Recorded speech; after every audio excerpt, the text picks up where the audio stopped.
നമസ്കാരം. Raf talk ഫുട്ബോളിലേക്ക് ഏവർക്കും സ്വാഗതം. യുവേഫ നേഷൻസ് ലീഗിൻ്റെ ക്വാർട്ടർ ഫൈനൽ ആദ്യപാദ മത്സരത്തിൽ നെതർലൻഡ്സിനോട് സ്പെയിന് സമനില പിടിച്ച മത്സരത്തിൽ ബാഴ്സലോണയ്ക്ക് ആശങ്ക. മറ്റൊന്നുമല്ല, കുബാഴ്സിക്ക് പരിക്കേറ്റിരിക്കുന്നു.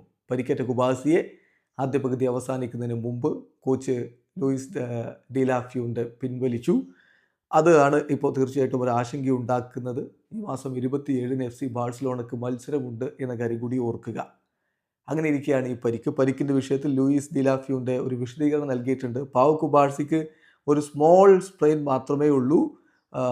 അദ്ദേഹത്തെ ടീമിനോടൊപ്പം തന്നെ നിലനിർത്തും.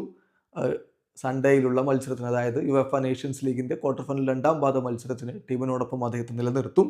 ഇൻ പ്രിൻസിപ്പിൾ ഇതത്ര സീരിയസ് ആയിട്ട് തോന്നുന്നില്ല. പക്ഷേ ഓഫ് കോഴ്സ് ഞങ്ങൾ ഒരു തരത്തിലും റിസ്ക് എടുക്കുന്നില്ല എന്നുകൂടി ലൂയിസ് ഡിലാഫ്യൂൻ്റെ പറയുന്നുണ്ട്. അദ്ദേഹത്തിൻ്റെ ആംഗിളിനൊരു സ്ട്രെയിൻ ഉണ്ട് എന്നാണ് പുറത്തേക്ക് വരുന്ന റിപ്പോർട്ട്.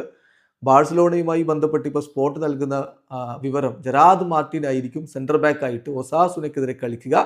കുബാഴ്സിക്ക് പരിക്ക് പറ്റിയതുകൊണ്ട് അത്തരത്തിൽ ബാഴ്സ ചിന്തിക്കുന്നു എന്ന് സ്പോർട്ട് റിപ്പോർട്ട് ചെയ്യുന്നു. ഏതായാലും ഇൻ്റർനാഷണൽ മത്സരങ്ങൾ വരുമ്പോൾ ക്ലബ്ബ് ആരാധകർക്ക് വലിയ ആശങ്കയാണ്. തങ്ങളുടെ പ്രധാനപ്പെട്ട താരങ്ങൾക്ക് പരിക്ക് പറ്റുമോ എന്നുള്ളത്. ലാമിൻ യമാലിനെ പുറത്തിരുത്തുമോ എന്ന് കോച്ച് ലൂയിസ് ഡിലാഫ്യൂൻ്റെയോട് ചോദിച്ചിരുന്നു. അതായത് അദ്ദേഹത്തിന് നിരവധി മത്സരങ്ങൾ കളിക്കേണ്ടതുണ്ടല്ലോ, അപ്പോൾ ഈ ഘട്ടത്തിൽ റെസ്റ്റ് കൊടുക്കുമോ എന്ന് ചോദിക്കുമ്പോൾ കോച്ച് പറഞ്ഞത് പ്രധാനപ്പെട്ട കളിക്കാരെ അങ്ങനെ റെസ്റ്റ് കൊടുക്കാൻ പറ്റില്ല. 17 വയസ്സേ ഉള്ളൂ യമാലിന്, അവൻ കളിക്കാൻ ഓക്കെയാണ്.